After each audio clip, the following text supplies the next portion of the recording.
पवित्र श्रीमद् भागवत गीता, पवित्र चारों वेद, पवित्र कुरान शरीफ, पवित्र बाइबल, पवित्र गुरु ग्रंथ साहिब, पवित्र कबीर साहिब की वाणी में छुपे हुए गूढ़ रहस्य अर्थात तत्व को जानने के लिए कृपया अवश्य सुनिए जगत गुरु तत्वदर्शी संत रामपाल जी महाराज के मंगल प्रवचन।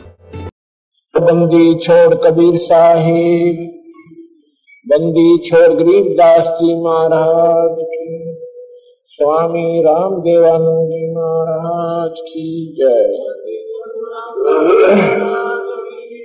सर्व संतों की, सर्व भक्तों, धर्मी पुरुषों, श्री काशी धाम, श्री छुडानी धाम, श्री करोठा धाम, सत साई गरीब नमो नमो सतपुरुष को नमस्कार गुरु के नहीं सुर नर मुनि जन साधु संतों सर्वस सतगुरु साहेब संत सब है दंडो तुम प्रणाम।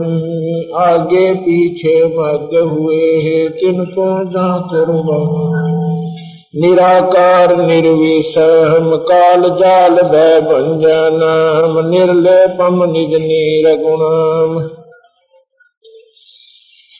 सोहम सुरति समाप्तम सकल समाना नीरतलय उज्ज्वल हिरंबर अर्दम ऐथा है वार पार नहीं मद तुम गरीब जो सुमर सदोई गणनायक गलताना करो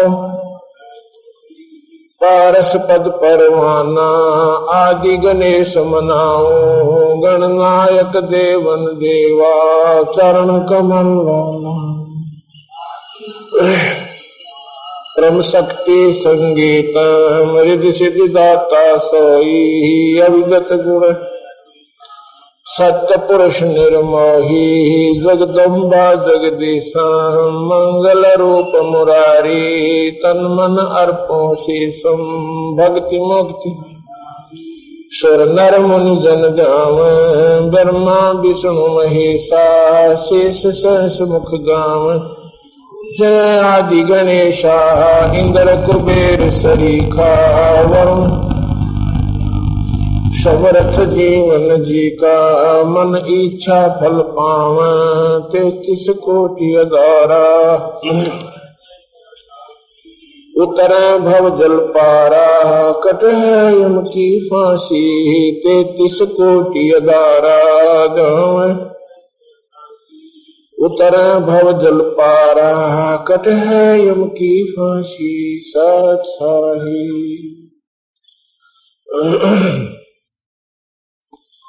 कबीर ये तन विष की बेलड़ी गुरु अमृत की खान शेष दिए जो गुरु मिले तो भी सस्ता कर जोरूं विनती करूं धरूं चरण पे शीश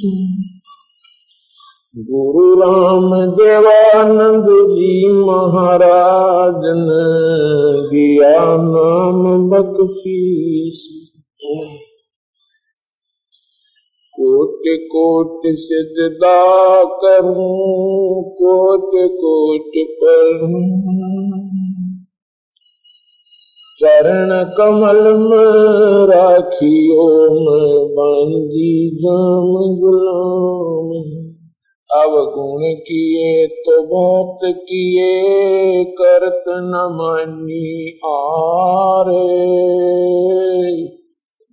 बावे बंदा बख्श दियो बावे गर्दन तार अवगुण मेरे बाप जी बख्शो गरीब नवाजी जो मैं पूत कपूत हूँ मोहर पिता को लाजी गुरु बिन माला फेरते, गुरु बिन देते दाने। गुरु बिन दोनों निष्फल हैं, चाहे पूछो वेद पुराण। कबीर करत है बीनती, सुनो गुरु चितलाए। मार्ग सिरजने हार का, दीजो मोहे बताए। क्या मुख ले विनती करूं, लाज आवती मोही। तुम देखत अवै गुण करूं, कैसे भाऊं कोई। सतगुरु तुम ना भूलियो, बामे लाख लोग मिल जाही। हमसे तुमको बहुत है, पर तुमसे हमको नहीं। मुझ में गुण एको नहीं, जान राय सर मोरे।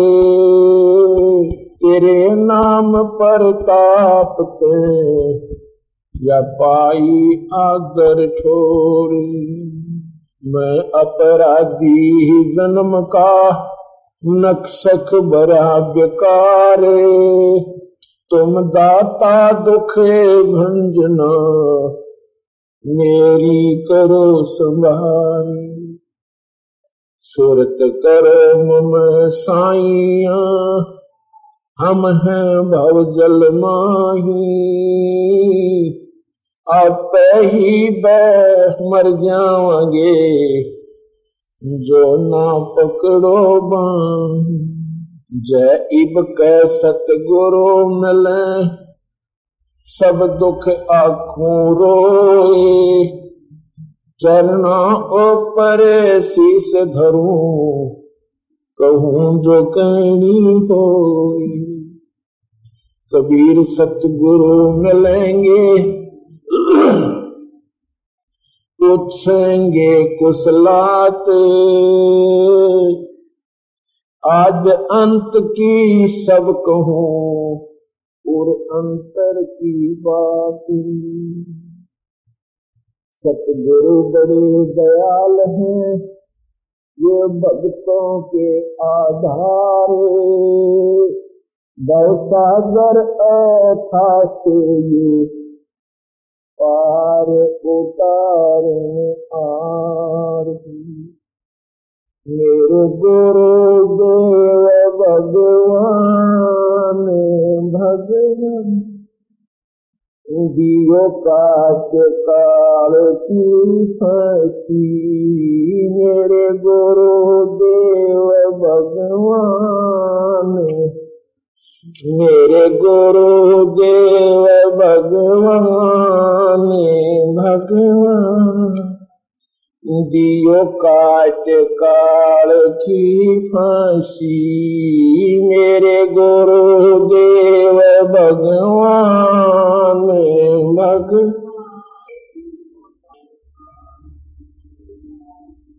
अवगुण किए घनेरे, फिर भी भले बुरे हम तेरे।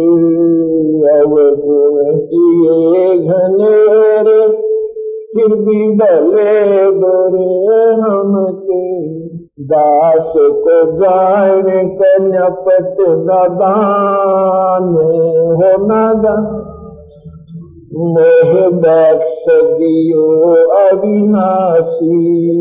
दास को जान कन्यापत नादान हो न। मोह बख्श दियो अविनाशी। गुरुदेव भगवान भगवान। दियो काट काल की फांसी। मेरे गुरुदेव भगवान भगवान। दियो काट काल उठे उमंग सी दिल में, तुम याद करूं पल पल में। मेरे उठे उमंग सी दिल में, तुम्हें याद करूं पल पल। आपका ऐसा मखन ज्ञान हो गया, यह जगत बेलोलासी। आपका ऐसा मखन ज्ञान हो गया,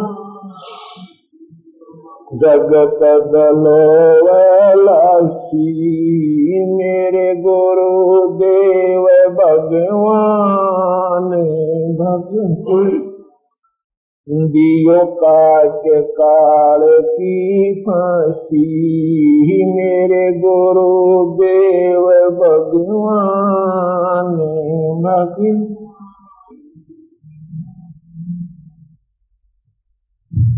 या दुनिया सुख से सोवे, तेरा दास उठ रोवे। ये दुनिया सुख से सोवे, तेरा दास उठ रोवे। मेरा में तो आवण जाने हो जा, या करियो मेरे जरा सी। मेरा में तो आवण जाने हो, या करियो मेरे जरा सी। मेरे गुरुदेव भगवान से, मेरे गुरुदेव भगवान। दियो काट काल की, नहीं कपट सला पह जलना। कोई 84 का बहना, नहीं कपट सला पह जलना। 84 का बहना, रोग कटा सुमेरु समान हो समान। या गई तरसना खांसी, रोग कटा सुमेरु समान हो समान। या गई तरसना खांसी, मेरे गुरुदेव भगवान।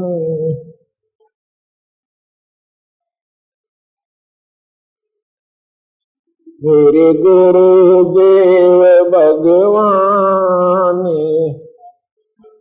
दियो काट काल की, तुम्हें कहाँ ढूंढ के लाऊं। मैं तड़प तड़प रह जाऊं, तुम्हें कहाँ ढूंढ के लाऊं। मैं तड़प तड़प, आप गए अमर स्थान स्थान।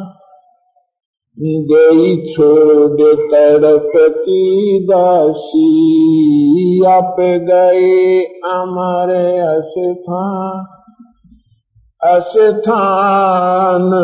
गई छोड़ तड़पती दासी, मेरे गुरु भगवान भगवान। दियो काट काल की फांसी, मेरे देव भगवान दियो काट काल।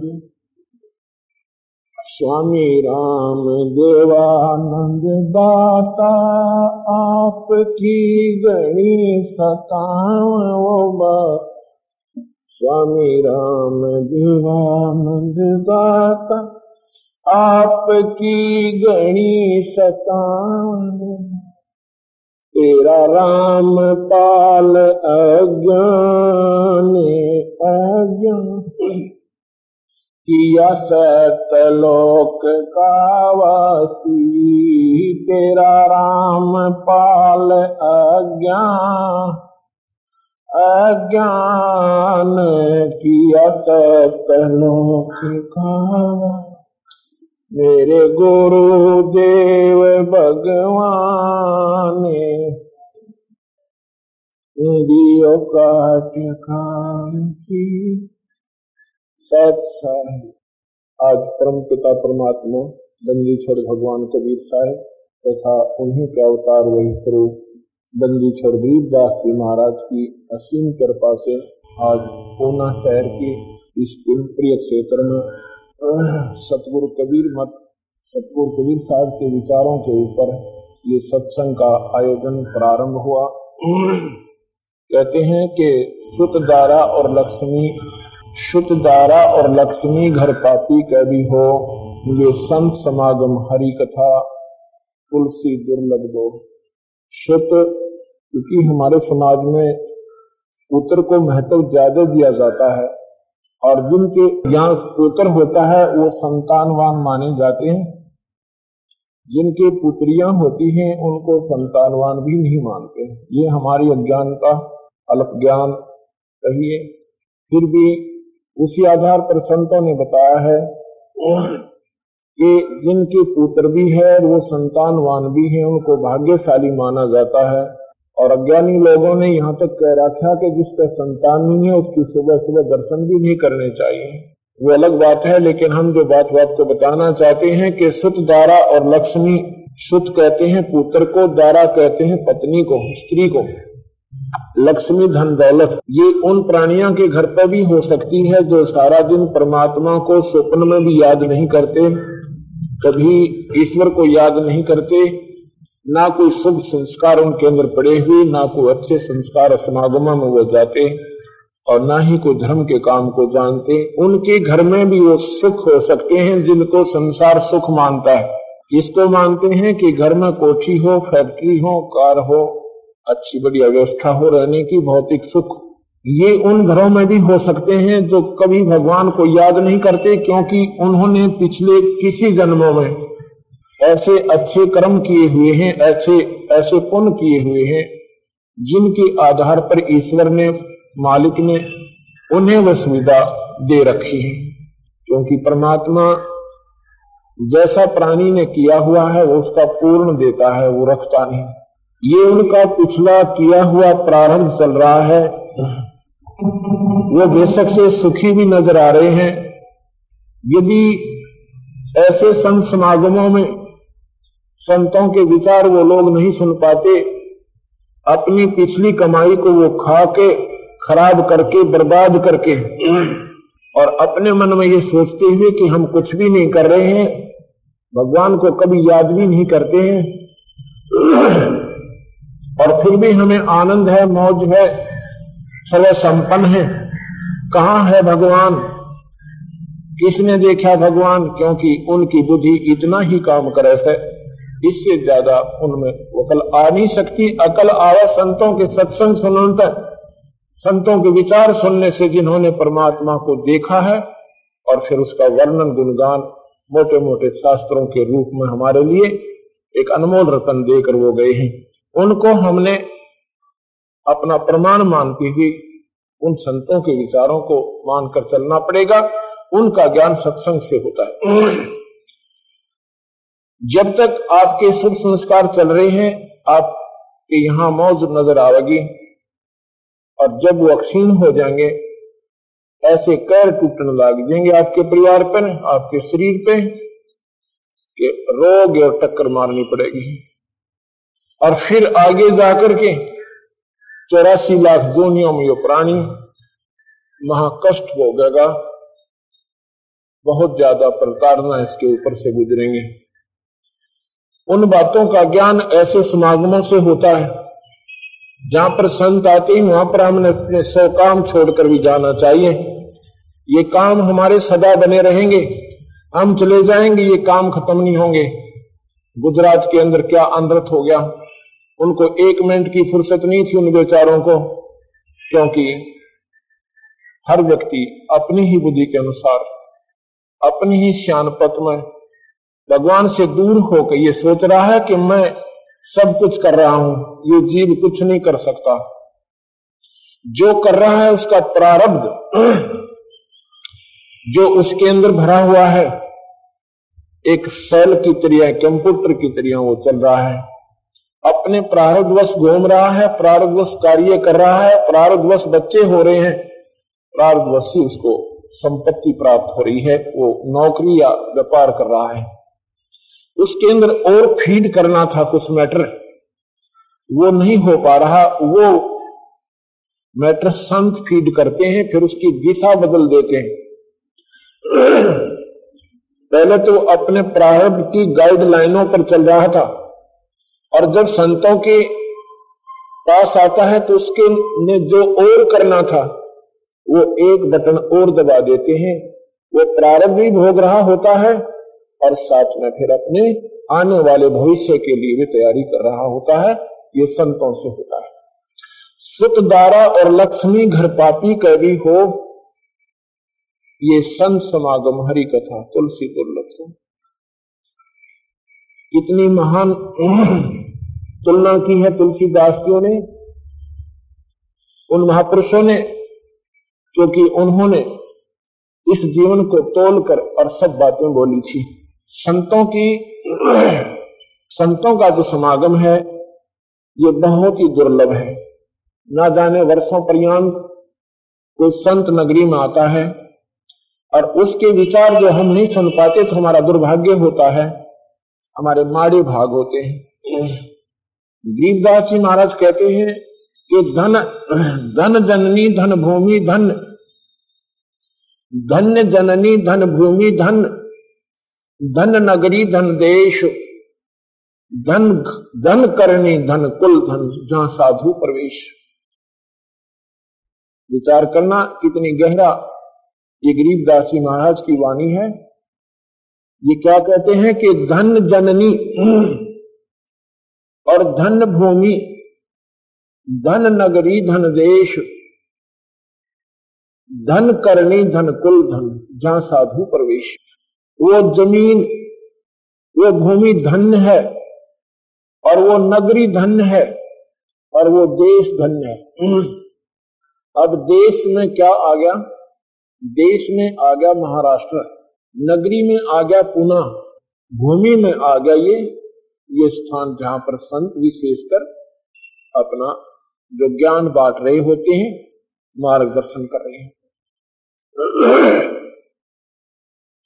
धन करनी धन कुल धन, जहां साधु प्रवेश।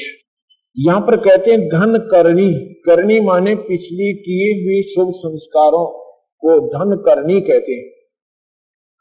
और कुल धन, जहां साधु प्रवेश। यहां की इस क्षेत्र की, इनकी भक्त आत्माओं की, जिनके कारण परमात्मा ने ये अपने किसी हंस को निमित्त बनाकर ये इतना महान समागम करवाया, तो इनके संस्कार धन्य है।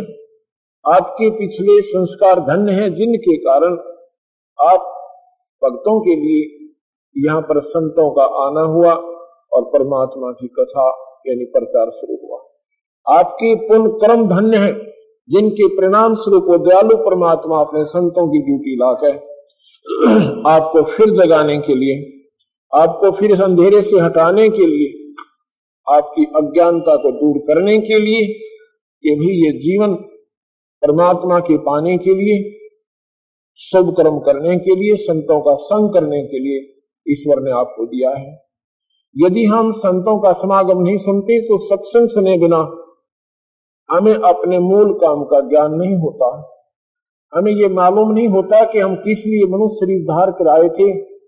यदि हम इनको ये सोचें कि बच्चों का सियाना हो जाना, इनका पालन पोषण कर देना, फिर ये बड़े हो जाए, इनका ब्याह कर दें, भगवान इनका संतान दे, पोता पोती हो गए, अब हम बेशक चले जावें, कोई दिक्कत कोई ना, जन्म हमारा सफल हुआ। ये तो आपने बर्बाद कर दिया, ये तो आपने खो दिया, ये सफल नहीं हुआ।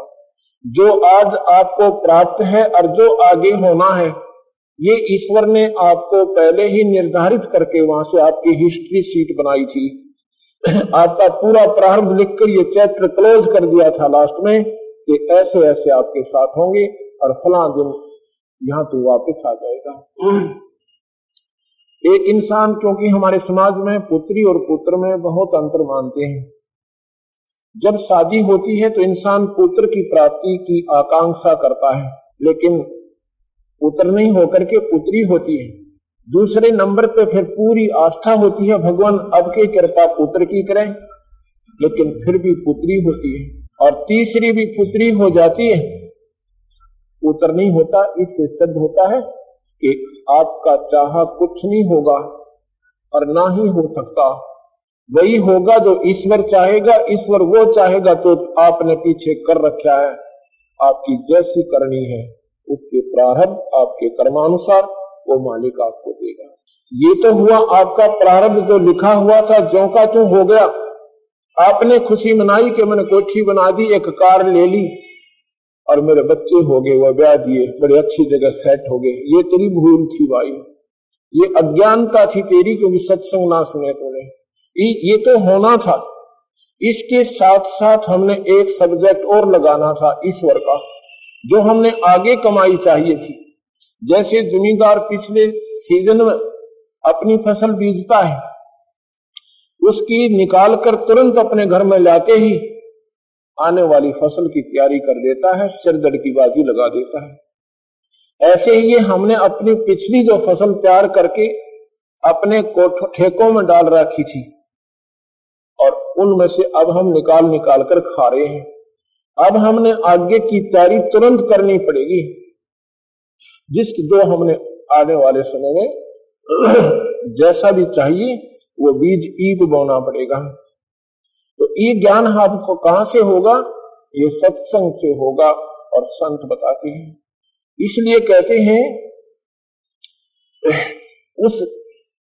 उन पुण्य आत्माओं की जो सत्संग में आएंगे उनकी करनी धन है, उनका खानदान धन है और धन है उनकी मां जिनका उन्होंने जन्म लिया, कि वो इसे गंदे कलयुग में और फिर परमात्मा को चाह रहे हैं और ईश्वर की तरफ जिनकी आस्था है।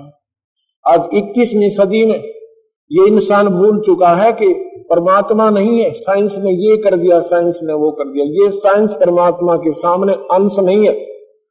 परमात्मा के सामने ये साइंस एक जीरो मैटर है। ये अपने लेवल की एक न्यारी प्रक्रिया उस ईश्वर की दी हुई है।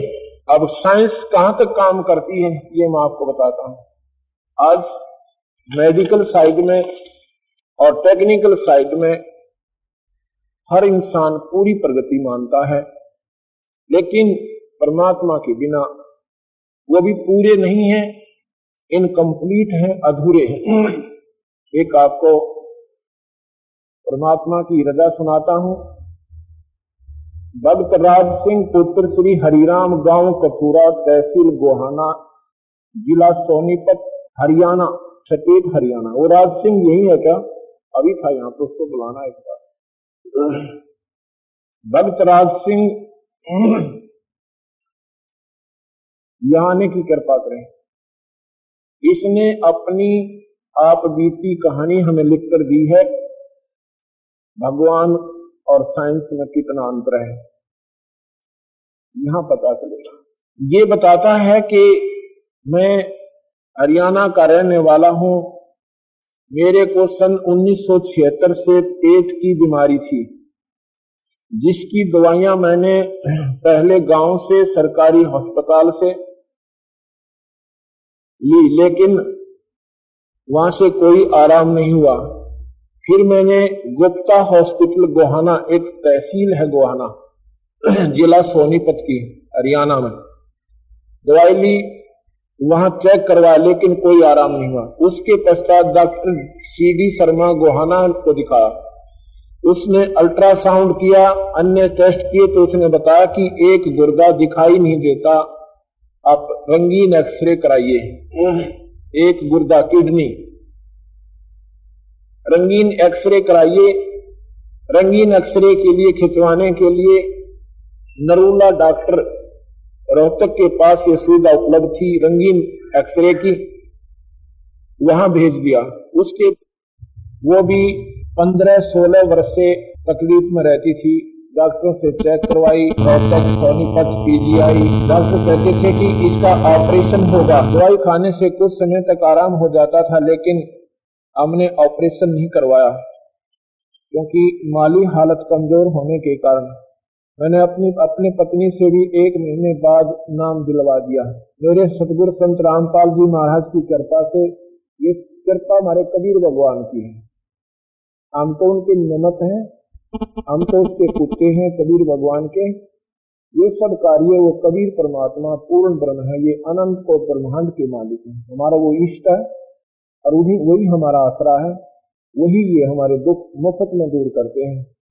और इस नाम का जो मूल काम है वो है 84 लाख दुनिया से बचाना और इस काल के जाल से निकालकर सत्यलोक ले जाना, जहां से हम आए थे, जहां हमारा फिर मरण कभी ना हो, हम वहां जाएंगे। ये तो मुफ्त में इलाज, फ्री ऑफ कॉस्ट, ये राहत मालिक कबीर भगवान हमारा देता है। लेकिन उन्होंने कहा है कि मम संत मुझे जान मेरा ही स्वरूपम।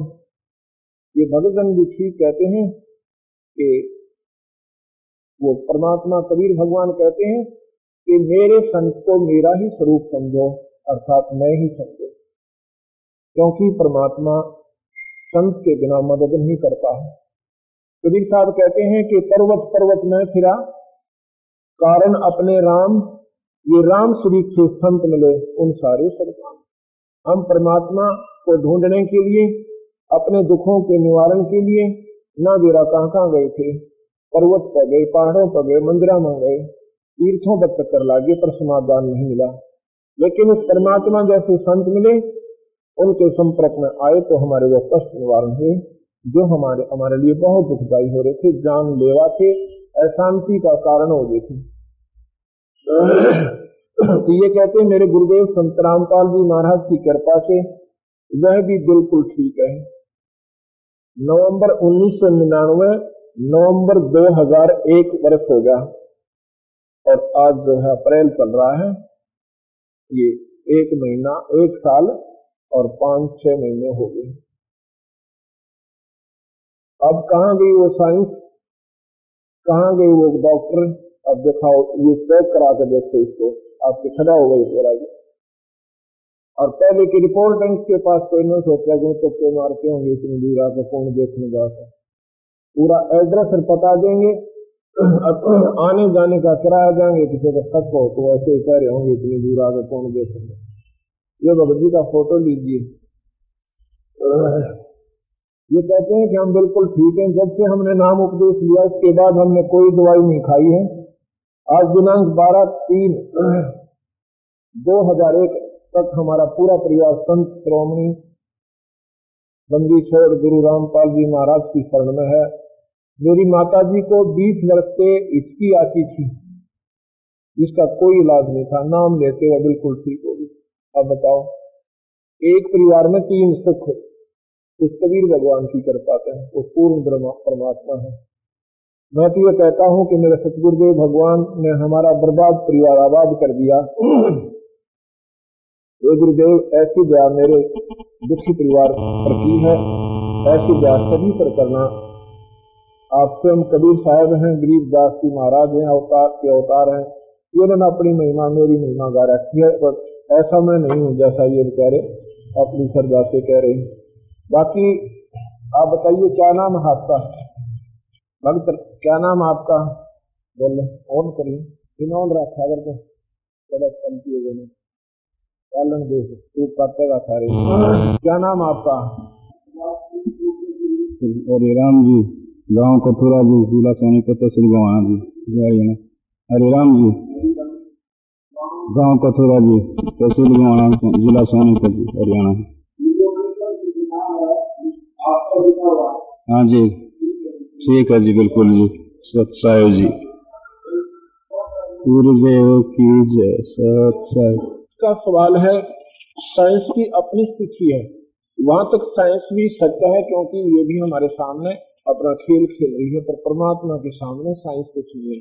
जिसने ये केमिकल बनाए, जिसके ऊपर साइंस आधारित है, वो ईश्वर ही है। जिसने ये शरीर बनाया, जिसके कारण से साइंस प्रकट हुई, वो भी ईश्वर के द्वारा करता है। ये 5 का पुतला, ये मिट्टी उस ईश्वर ने बनाकर ये चालू कर रखी है, इसमें ये सब सिस्टम फिट कर रखा है, जिसके आधार पर ये मनुष्य का आकार बनकर ये वही प्राणी अब उस साइंस को भी ढूंढ रहा है, लेकिन वो साइंस भी उस ईश्वर की कृपा से ही वही इस मनुष्य के अंदर आकर प्रवेश करके वो शक्ति परम और ये साइंस की आविष्कार करवा जाते हैं।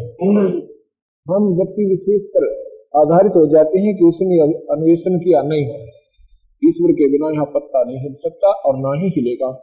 अब हम आपको ये बताना चाहते हैं कि संतों के सत्संग के बिना ये जीव कति अधूरा है, और सत्संग सुनने के बाद जो जीवन चेंज होता है, बदलाव आता है हमारे जीवन में, वो एक अनमोल होता है। तो सत्संग में जब हम आते हैं उस दिन हमारा बहुत ही पुण्य कर्म हमारे साथ होता है, नहीं तो इंसान साथ से निकल जाएगा, सत्संग में नहीं आ सकता, क्योंकि उसके माड़े भाग, उसके जो अशुभ संस्कार उसको दबाव दे करके वहां से एकदम बाइकाट कर रहे हैं, साइड से ले जा रहे हैं, बाईपास कर ले जाते हैं। एक समय की बात है, हम एक जगह पंजाब के अंदर सत्संग करने जाते थे, सेकंड संडे को, दिन में सत्संग करते थे हम 9 से 11। तो उन जहां हम सत्संग करने जाते थे उन भक्तों का कोई रिश्तेदार आया हुआ था, अच्छी चंडीगढ़ के अंदर उनकी, चंडीगढ़ हरियाणा और पंजाब की राजधानी है, एक बहुत उत्तम शहर है, स्वच्छ शहर है। इसमें उस था कोई व्यापार बिजनेस था, और वो किसी कारणवश वहाँ गाँव में आया हुआ था। वो शुक्र को आया था, शनिवार को रुका, चंडीगढ़ जाना था।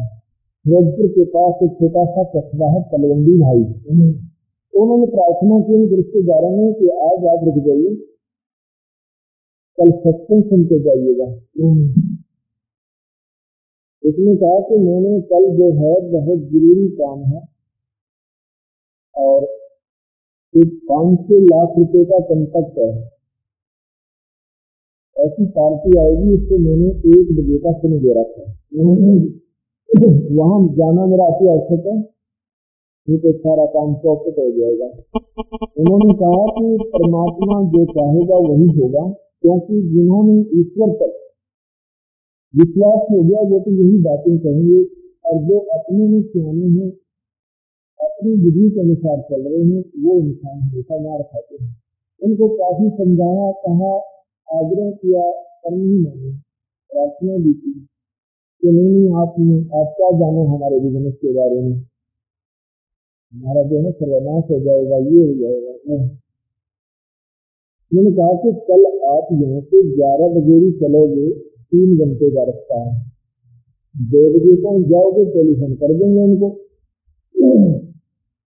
लेकिन वो जो पाप कर्म था ना, वो दबाव ज्यादा दे रहा था, नहीं रुका, वो वहां से चल दिए। अंबाला एक शहर है हरियाणा का, जो पंजाब से निकलते ही अंबाला की सीमा शुरू हो जाती है हरियाणा की। अंबाला शहर है, जिला है, और वहाँ जीटी रोड है, ये नेशनल हाईवे। वहाँ एक ट्रक था बजरी लोडिंग, और नीचे उसके जैक लगा रखा था, एक साइड के दोनों जो पहिए थे, जो डबल टायर होता वो निकाल रहा था, और वो 4 सदस्य थे प्राणी उस मारुति कार में, 2 बच्चे और दोनों वह, और मारुति कार उस ट्रक के नीचे 80 से 90 की स्पीड में जा गई। वो जैक भी गया, लोडी ट्रक उस मारुति कार का ऊपर, वहां पर पहचान में भी कोई न आए हुए। अब सिर पर धर लो उन 5 लाख रुपया ने, और ले जाओ कोठी ने सिर पर धर कर, जिसके लिए दिन रात नहीं पड़ा। अगर ये बातें आपके हृदय में घर कर जाएंगी, आप परमात्मा को प्रथम रखोगे। अगर परमात्मा को प्रथम रखता तो वो बला भी पड़ जाती, जैसे संसार में आन पर आई पड़ा बला, और जब मस्तिष्क में सूली होगा पहुंचे नहीं पड़ेगा। पर हम इन बातों को विचार कम करते हैं, सुनते ज्यादा हैं, सुनते बहुत सत्संग है पर अमल नहीं करते। सत्संग का सुनना जब है जब आपके ऊपर इसका असर हो जाए, आप अपना जीवन बदल लें। सत्संग समय बीड़ी पिए, हुक्का पिए, मांस की ताड़ को ना पान चाहते हैं और दारू पी ले। ये क्या सत्संग सुनते हो आप सत्संग नहीं सुनते, आप ड्रामाबाजी करते हो। सत्संग सुनने के बाद हमारे विकार कम हो जाने चाहिए, हमारे अंदर कुछ बदलाव आना चाहिए, कुछ चेंजमेंट होनी चाहिए, अन्य व्यक्तियों में हमारे में बहुत अंतर हो जाना चाहिए, हमारा स्वभाव बदल जाना चाहिए। कोई गाली देता है अपना सब्र कर लेना चाहिए। इसलिए कहते हैं आवत गाली एक है, उल्टे होत अनेक, कह कबीर ना उल्टी होगा रह जाए एक चीज। आपको कोई गाली दे रहा है क्योंकि वो तो पूरा जोर शोर से गुस्से में है, आप वहां चुप हो जाइए, बोलिए मत ना। एक देगा, दूसरी भी दे सकता है, तीसरी भी देगा, वह एक ही रहेगी। घनी ज्यादा जब होंगी जब आप उल्टी बोल पड़ोगे, फिर तो लक्षण लट्ठा मुक्का मुक्का और जान से भी हाथ धो बैठ सकते हो। गाली ही से उपजे, गाली ही से उपजे कलह कष्ट और नीच, हार चले सो संत है और लाग मरे सो नीच। गाली पे कलह कष्ट नीच माने मौत। गाली कलह का तो प्रथम गढ़ है ही, कलह होगी और फिर कष्ट तो है ही, कई जनता ही मनमुटाव बना रहेगा, या फिर इतनी भयंकर भी हो सकती है कि आपकी मृत्यु भी हो सकती है। नीच माने मृत्यु। गाली ही से ऊप से कलह कष्ट और नीच, हार चले सो संत है, हार गया ना वो संत है और लाज मरे सो नीच। अब लड़ाई करके तो ना कौरव जीत पाए ना पांडव जीत पाए।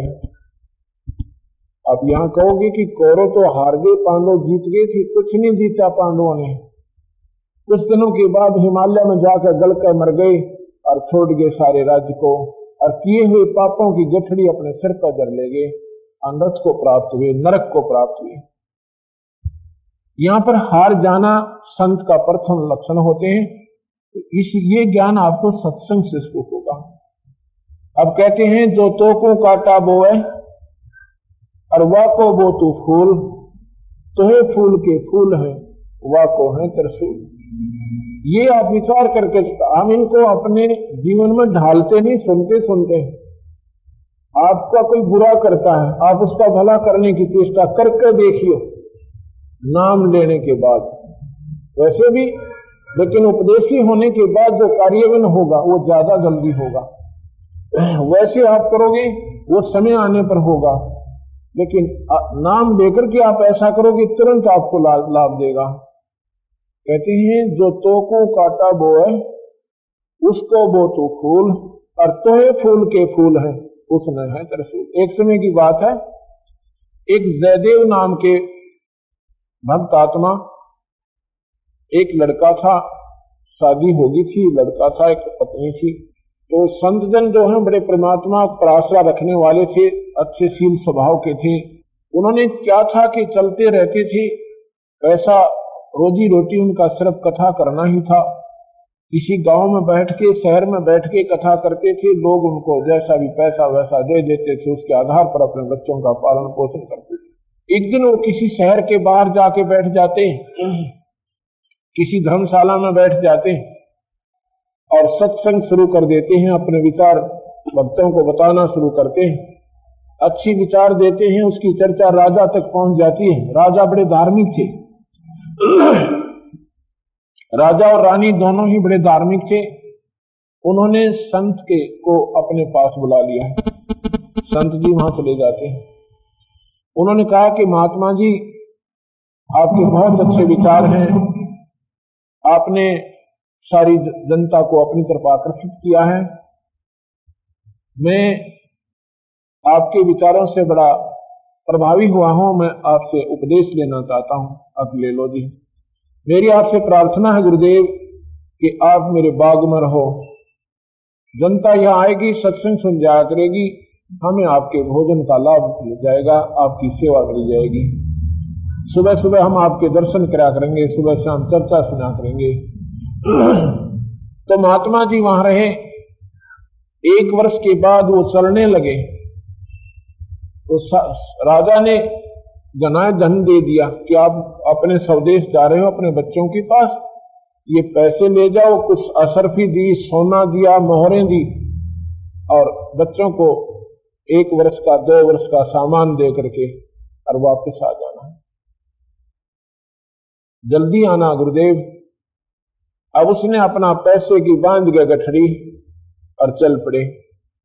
जब वो राजा के वहां से चले तो वहां ठगों ने पता लग गया कि राजा के यहां से कथा करके कोई ब्राह्मण यानी विद्वान पुरुष आए हैं, साधु आए हैं।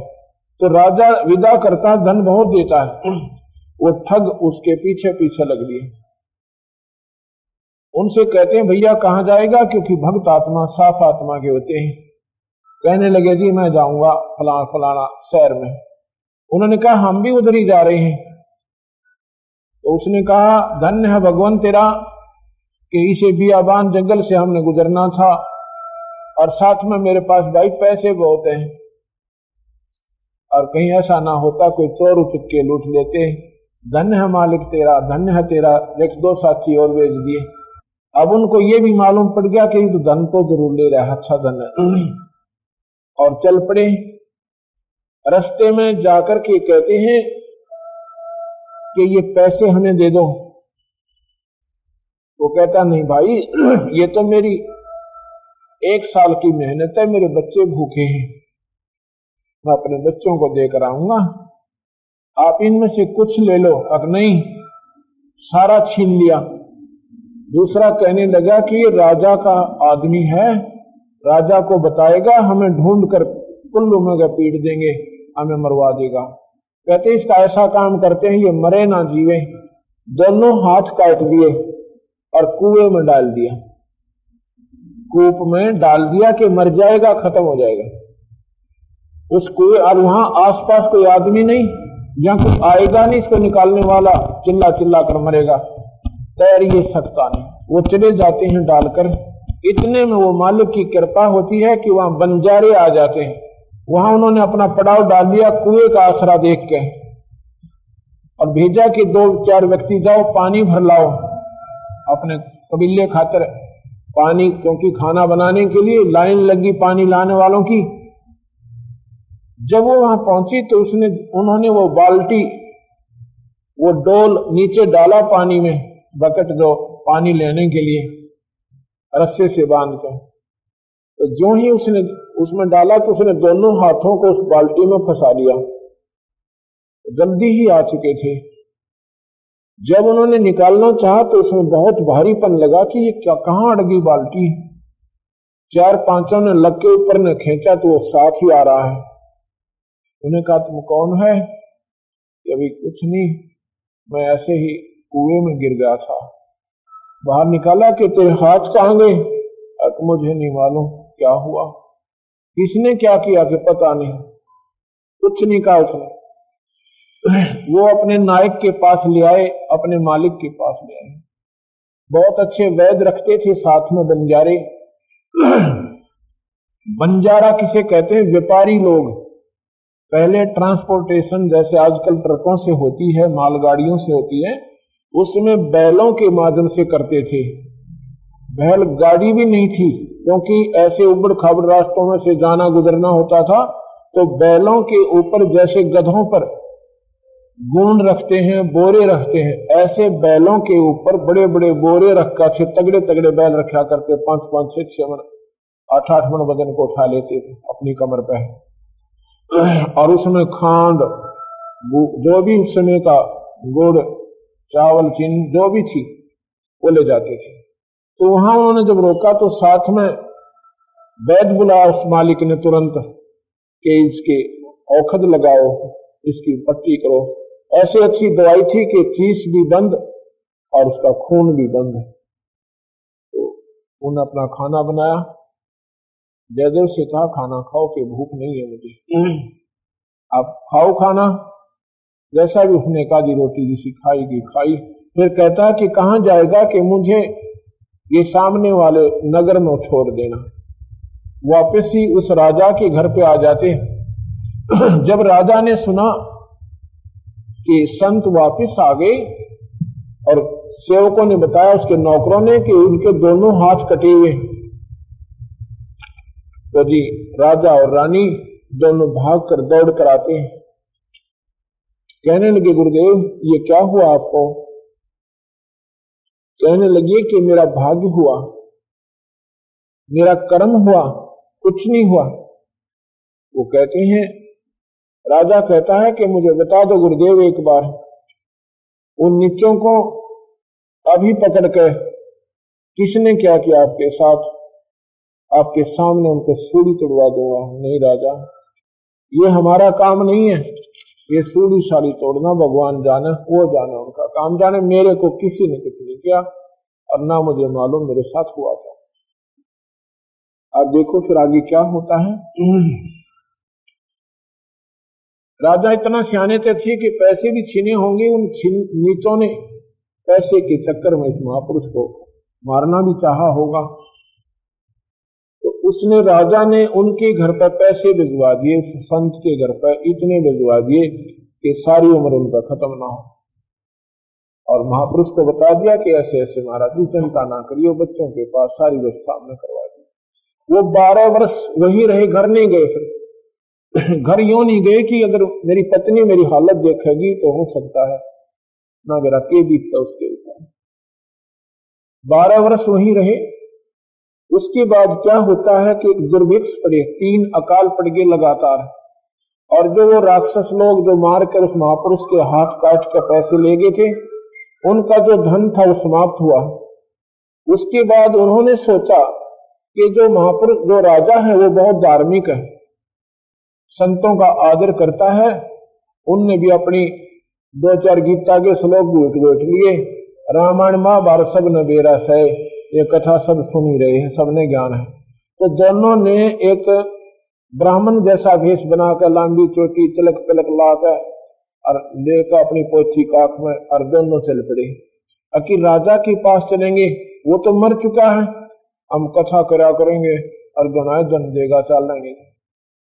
अब क्या होता है कि शाम का समय था, 4 बजे हुई थी, सत्संग कर रहे थे वो संतजन जयदेव जी, दोनों हाथ कटे हुए। उधर से वो दोनों ठग इस उद्देश्य से पहुंच जाते हैं कि राजा के पास अपनी दाल गलावेंगे और उनको कथा सुनाकर और माया लेकर आवेंगे।